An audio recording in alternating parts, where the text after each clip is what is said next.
In the quiet village of Umuoka, where the palm trees swayed like gossiping women and the red earth told tales of generations past, Obim and Uremma lived as husband and wife.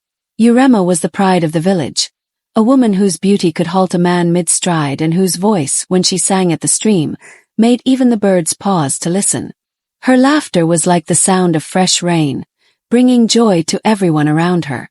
But while the villagers adored her, her own husband saw her as a mystery he could never trust.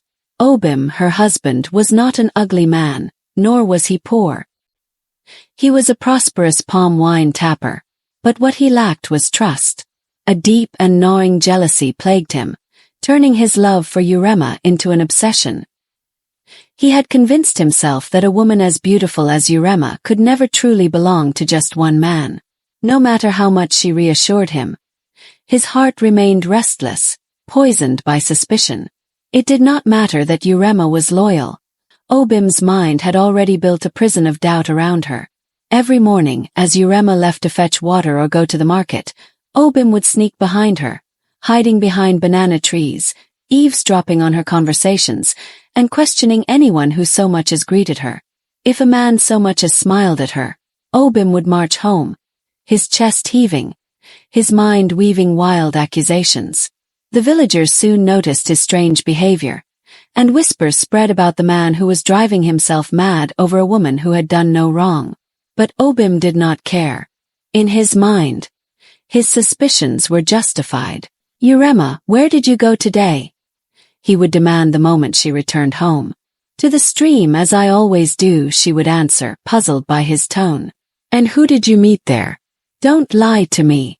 "Other women, of course. Who else would be at the stream at this hour?" But Obim never believed her. He was convinced that Uremma had a secret lover, and so he began to set traps.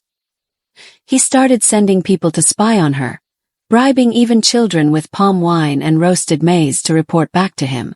In his desperation, he trusted everyone, except the one person who truly loved him. One evening, he bribed a young boy, Ikenna, to follow Uremma and report back to him. But Ikenna, a mischievous child, loved palm wine more than truth. When he returned, he spun a tale that fed Obim's jealousy like dry wood to fire. "Papa Obim, I saw her laughing with Ikeen the hunter at the market," Ikenna whispered.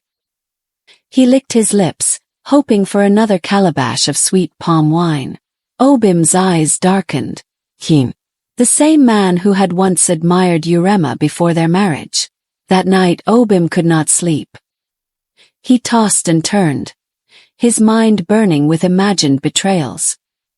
His heart pounded like a talking drum, each beat urging him to act before he lost his wife to another man. By morning his decision was made. The next day he stormed into the market, disrupting traders and scattering baskets of vegetables. "Where is Ikeen?" he bellowed. His voice rang across the market square, silencing the lively chatter of women and sending chickens scurrying for safety. The hunter, confused, stepped forward. "I'm here, Obim. What troubles you?" "You have been sneaking around with my wife." The entire market fell silent. The women covered their mouths in shock, and the men shook their heads. Some of the elders murmured among themselves, wondering how long Obim would continue embarrassing himself. Keen laughed. "Your wife, Uremma, the same woman who slapped me last year for speaking to her." "Obim, you have gone mad." Uremma, who had been buying yams, turned to her husband, her face a mask of humiliation. "Obim, how dare you accuse me in front of the whole village?" Her voice cracked with anger, but deep inside she felt something worse, heartbreak. "Tell them the truth," he shouted. "I have nothing to tell because I have done nothing." Uremma's voice shook with anger.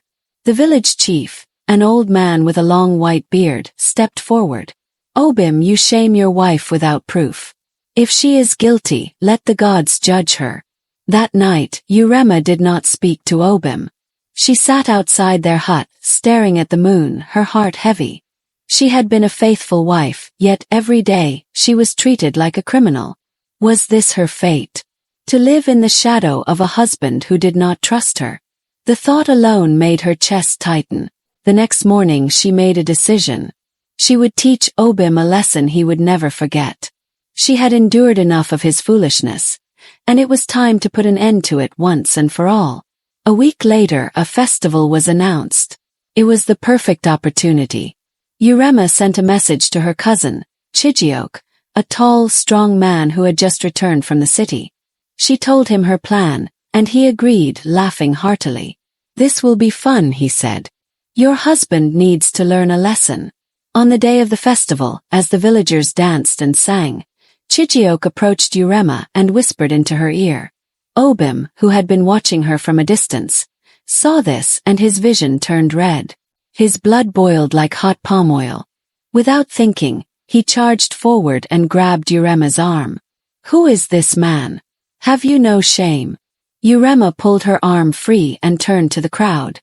"People of Umuoka, my husband believes I am unfaithful. Today I prove him wrong."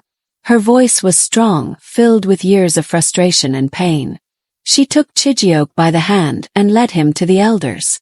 "This man is my cousin, my own blood." Yet Obim, in his jealousy, sees only what he wants to see. "Tell me, elders, should a wife live in fear of a husband who does not trust her?"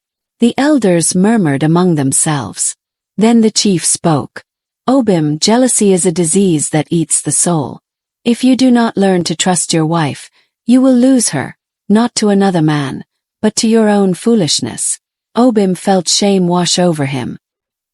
He had made a fool of himself again. He looked at Uremma, at the hurt in her eyes, and for the first time, he realized how much pain he had caused her. His heart ached, but this time not from jealousy, from regret. That night, he knelt before her. "Uremma, forgive me. I have been blinded by my own fears." His voice was low, filled with true sorrow. Uremma, though still angry, sighed. "Obim, love is built on trust. Without it we have nothing." From that day on, Obim changed. He no longer followed Uremma like a shadow, nor did he listen to gossip. And slowly, Uremma forgave him. For in love, trust is the strongest bond of all.